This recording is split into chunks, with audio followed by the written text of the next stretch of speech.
Welcome to Lathe and Loom.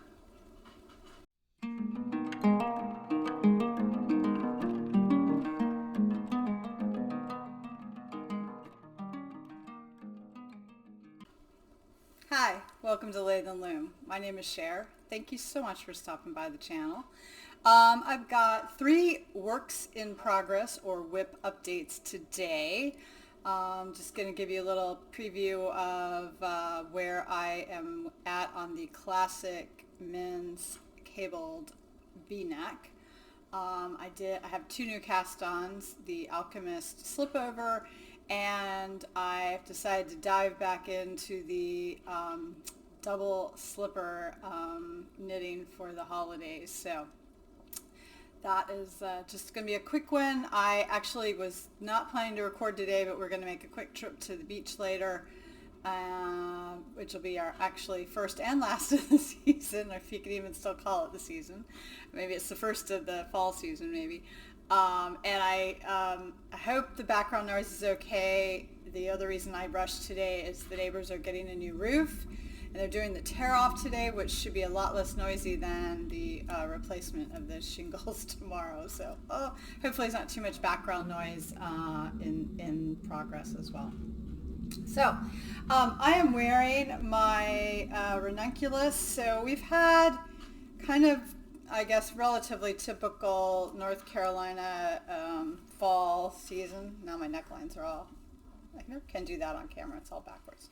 Anyway, but this is the fairly infamous or iconic pattern by Midori, Hirose.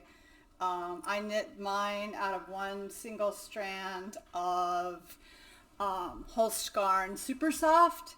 I really like it. It's a nice layer. So, I mean, it's, you know, we've been getting into the 40s at night. I don't think it was quite that cool last night, maybe in the 50s.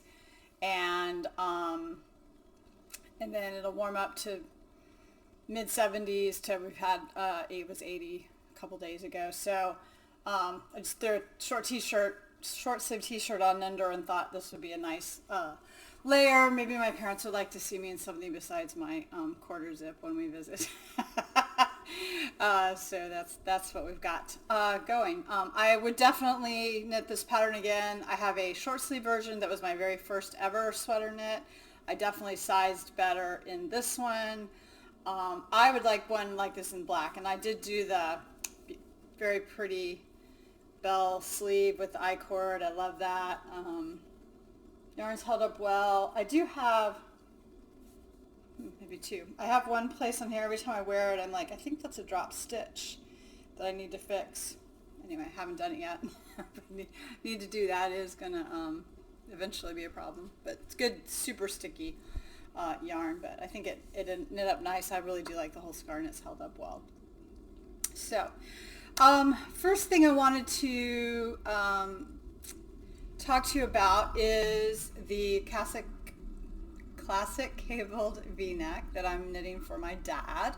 So this is a pattern from originally 1961 Vogue Spring Summer edition, and sorry, I'm knitting. It's much earlier than I normally record. I'm knitting it from Cestari 3-ply Merino in the natural color. So if you remember back to when I first talked about this, I was a little worried about the sizing because the pattern basically comes small, medium, large. And I really thought my dad's fit would have been better somewhere between the medium and the large, but I was concerned about being able to appropriately adjust the pattern. In hindsight, I probably could have figured that out, but my gauge, I was getting a little bit less than the 4 inches, so I thought it would be okay. So what I did is I knit the first, the ribbing and the first cabled repeat. So the ribbing is knit on a 4mm, I believe, US 6, and the body I'm knitting on a 5mm US 8. And so here is where we're at. And I don't know if this will come across in the camera. So what I did was I knit that first repeat, which is actually about to here. So I've knit maybe a little more than a half an inch. And I blocked it. And I'm going to hold this up and see if the camera will focus. And you may be able to tell, but there is a distinct difference in the plumpness of the yarn. So if I can get a good cable section where I've blocked it. I think it is showing up. You kind of see this line. It's nice and plump and springy, and then you get a little more spacing up here. So it did, as I thought, bloom beautifully, as we would say from a wool perspective. So it feels great. I laid it out. I have a couple of photos. I laid it out both on the prototype sweater his commercial sweater that he gave me on it, and took some measurements, and I am right at that 50 inches. So it's a little bigger in the ribbing section, but it's dead on in the chest section. And he did say he preferred an oversized fit. So I think this will be okay. I'm going to go ahead with the pattern as written. Yeah, you can really see that line. That's so interesting. And yeah, so I'm enjoying this. If you have not knit cables, like all things knitting, like just dive in and be fearless. Do a swatch and practice a little bit. I did convert this pattern to knitting in the round, really just so that the panels would be even, not because I mean, it's the same amount of knitting or purling no matter which way you do it, because obviously if you're doing some purls in between those cables. I never really cabled with a cable needle. I followed, I think early on, a tutorial from Andrea of Fruity Knitting to cable without a cable needle, and then of course Stephen West's MKALs had some cabling, had a lot of cabling in the Twists and Turns, as you might remember, and I have been doing that without a cable needle. So I just hold the yarn and slip the stitches, rearrange it, put them back on, and then do knit across, which I find more efficient. But try both if you haven't done it and see which way you like. There's definitely, I mean, if I look, most of the biggest of these is 3 stitches. If I was cabling 6 stitches or 8 stitches or something, I would use a cable needle as well. That would be unwieldy. So yeah, so I'm enjoying that project, and I'd like to try to get a repeat, give or take a week or so. I think I'll need 4 repeats up to the sleeve split, and then I'm going to have to make some decisions. I want to figure out, I don't know if I will knit the sleeves bottom up and attach, or if I'll try to finish off the body and pick up. I probably will knit them bottom up flat and 2 at a time is what I'm thinking. I do have 2 cones of yarn, so I'll have to make sure, I mean, it's natural and the same run, so it should be okay. So that's where we are with that. That is the I will put it down here. I always mess the name up, but I've been calling it the classic cabled Vogue V-neck sweater. So, all right. The next, so I have that on the go. I did pick up my Twists and Turns. Let me go get that. I think I talked about this last week. I don't know if I showed it, but I did pull out from the classic. I did pull out the Twists and Turns from Stephen West, and I have knit the center sections. Let's see here, and both the wings, and then here's the cabling here, and then you pick up and you knit this long strip that you're then going to fill in. And I feel like this is the one that's been holding me up. This is the one that I originally had. So when I knit this, it was singles yarn, so it was hard to do. So I bought the same yarn in the other base so I could cable it. It's twisted stitches.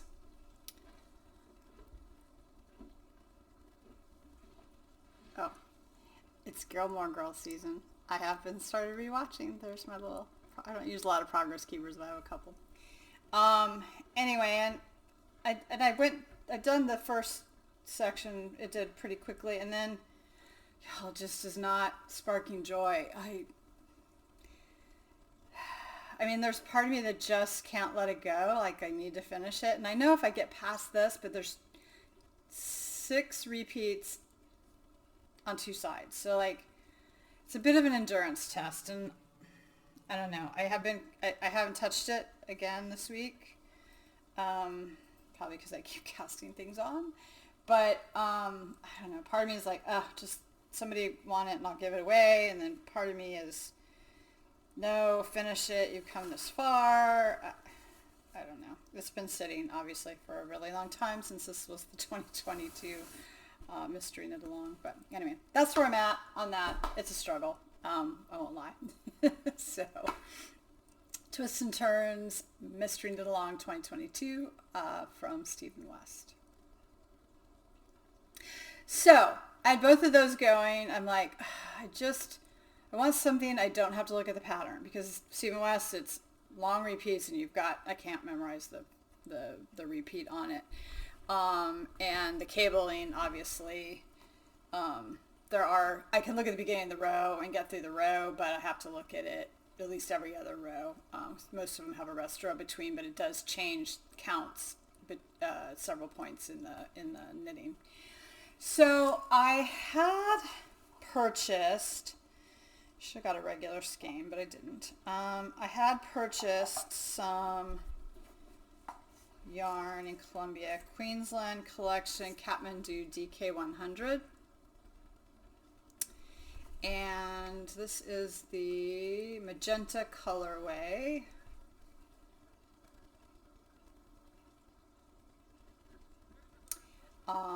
It is I'm going to have to put my glasses on now.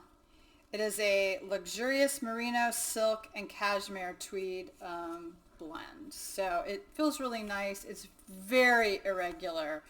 I was really thinking, like, this is like, my handspin might be more regular than this is. But anyway, so this is for the, did I even say what I'm knitting? I had in my queue the Alchemist Slipover. This is a pattern by Wool and Pine. And I didn't have enough yarn. I knew when I bought this that I intended it to be a vest or a slipover. This was the perfect companion knit to both of these cabled projects, because you do a couple of little short row sections and then you join and then you just knit. Like, it was awesome. So I think I did all of this in like 2 days. So this is the back panel. So you knit, you cast on, and you do little short row triangles here, and then you knit down, and then you do a little bit of shaping. Hold up this side. Do a little bit of shaping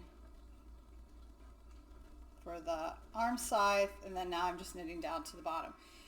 You are actually supposed to finish the whole back panel. I think what I may do, they have a really good video that you get when you purchase the pattern, or like there's 5 videos, and one of them is on the fit, and they talk about knitting the stockinette portion down to about your natural waist, and you're doing a very long rib.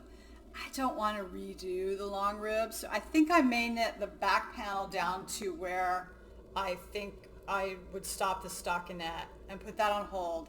Do the front panel, same thing, so that I can, and by the way, it's looking about like what they recommend in the pattern, which is interesting for me because I'm actually very short-waisted. I typically, I'm kind of like short in the torso section. So, anyway, so I want to be thoughtful about that. Then also get past all the finicky stuff, and it's all just knitting, so I think that's awesome. Anyway, I am really, really enjoying this. This will be my travel knit this week. I am headed later this week to Southeastern Animal Fiber Festival. I think it's SAF, folks call it, but actually I don't think about the whole name very often. That it's in Fletcher, North Carolina. So looking to pick up some fleece there. So I'm looking forward to that. And we did not have it last year because of the horrific situation with Storm Helene. So definitely looking forward to getting back to that. So we'll be doing that later in the week. I'll talk about that a little bit next week. Anyway, so highly recommend. The patterns are very easy to read. There's good tutorials if there's anything that you're not familiar with. It's the first pattern I think I've knit from Wool and Pine, but I have a lot of them in my favorites in my Ravelry library. So I'm sure there will be more because it's well guided, and I think the fit video is really good, and I have not seen that a lot. I mean, a lot of patterns will talk about how the fit should be. They had it in both on a mannequin and like showing with the tape measure. So if you're struggling with like how do I get a good fit, and this is different than I would do because it did specifically instruct to use your full bust measurement, and I typically use my upper bust measurement to get a good fit on my shoulders. So it was important. Like I would have made a mistake not having looked at that. So I figured they went through the trouble to put the video out there. I should take a look at it. So that is the Alchemist Slipover by Wool and Pine Designs.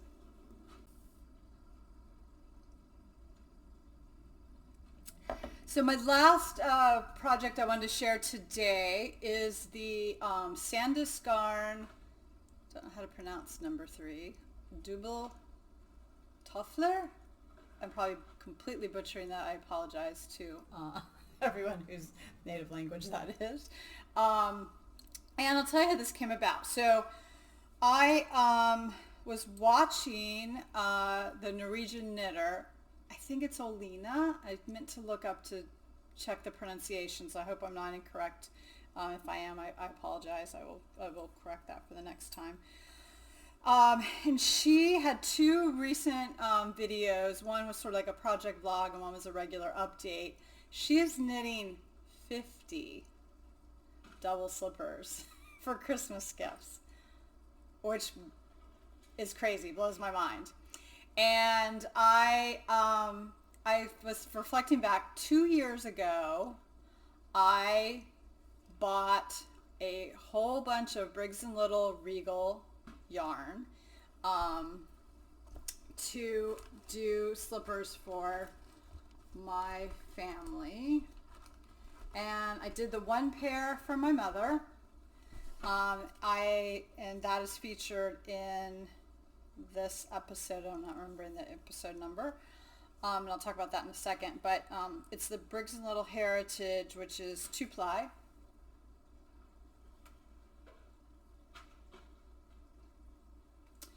And this is the color Blue Quaddy, I think is how you pronounce. If you're Canadian, I apologize if I got that wrong.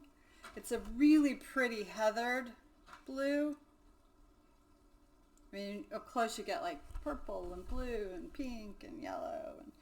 And so I've cast on for one of my family members who shall not be named because they might watch. And I've knit. So what you do with this, and I made a couple of modifications. So I had, and I talk about it in the in my original vlog, I had used a couple of modifications that Inga of Inga's Knitting Lab, really great technical knitting information, her channel, to use the Turkish cast on.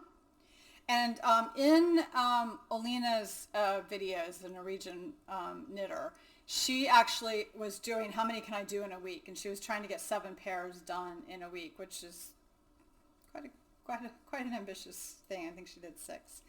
And she has young children, so she has a lot less knitting time than I do.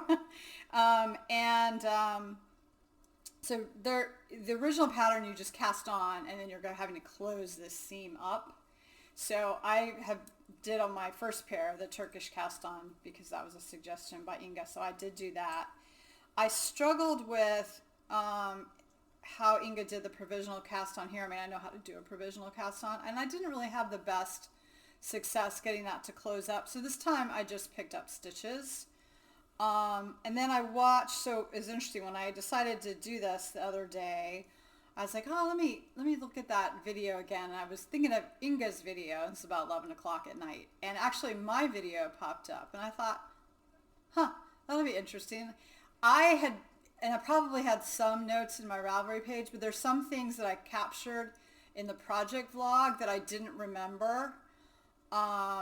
Like I had oriented the split wrong, and the pattern is so brief. It's not even a half a page. And some of the wording, even this time, there's a setup for some decreases, the first set of decreases. And the way it's written, like I decreased all the way around, then I realized I didn't have enough stitches, and I had forgotten, like, it's just not the most clear pattern. So it is available in English. So when you click on the Ravelry page, there's a download for English, and that was new back when I did mine. So it's helpful, but it's sparse.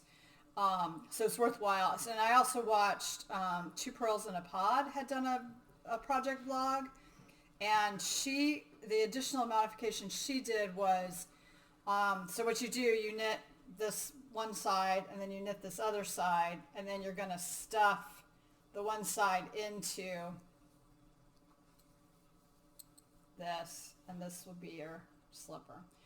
And so the second side, she knit like 2 rounds less in this part here, just to help it fit in a better. I didn't really have that trouble, but I think it's a good idea. She had also done the Turkish cast on.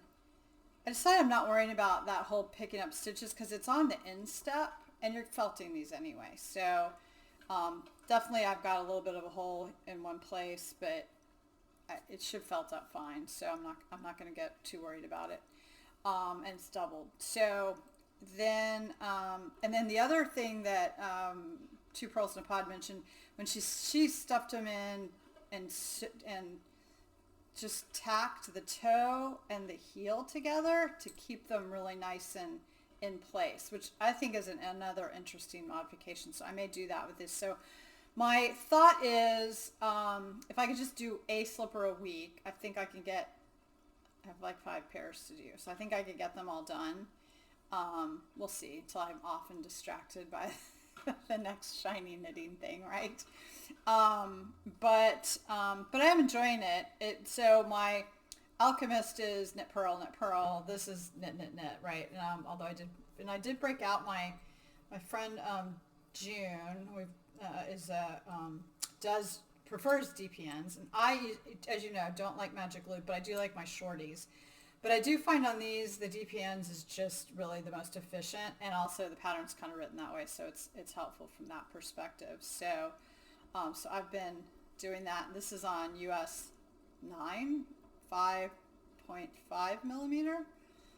So it's a pretty quick, this is 2 evenings. I've knit, well, and a little bit yesterday. I just wanted to, I'm very much a process knitter, so some of it is just my brain I had that. I wonder if I can get them done, and how does that work again, and how can I improve it? So yeah, definitely enjoying having that. So I think that would be a nice sort of background process, project, knit one, then go back to the other more complicated stuff. So yeah, the castonitis continues. I still have not decided which striped sweater to do with my Woolly Mammoth Natural DK. I'm now reconsidering, should I do a cardigan? I mean, I just knit that crumpet cardigan, and I love that. Of course, it's not particularly seasonal, and I have two Victory cardigans, and I have the Comfort Fade Cardi. So the Comfort Fade Cardi has, you know, it's very strong color. It's, you know, quite a lot of sweater. So it's not, you know, it's going to work in certain situations. And then my Victory cardigans are purple and red. So that's a steak cardigan, but I mean, it's a really good first pattern. You can also buy a video tutorial step-by-step that I used. It's very good. And I have a couple of videos on steeking for that as well. But that's it, really. And then I've got some commercial ones that I really don't wear anymore. So I'm still heavily leaning to the Olga for that sweater, but maybe I would do the Olga. I think it's the Olga jacket is the cardigan version. Anyway, so if you have a striped cardigan DK pattern that you like, drop it in the comments below. I'd like to know that, what you would do with it. So that's what's going on here at the homestead here. Little knitting. Let's see, what else am I doing? Oh, I am going to do a separate video. I am doing machine knit like track pants, trousers, and I've finished 3 of the 4 leg sections, and then I got to do the pocket and the waistband. Super excited about how that's turning out. And I'm getting ready to do a class. This is through the machine knit community. I'm getting ready to do a class for Fair Isle yoke jumpers. So I'm really looking forward to that. So I'm really wanting to get these trousers done. They have been a very interesting study in gauge. So I want to talk about that as a whole episode because it technically was a very interesting, it kind of explains the gauge problems I have, I think, with sweater knits. So let me drop a comment below if you don't mind. Give me a thumbs up. And I know I've had a number of new subscribers, so welcome. Thanks so much. I'd love to know how you found the channel. I appreciate several of you all have shared some channel information, so thank you very much for that. Thank you for the nice comments, and congratulations to the newlyweds on my last video.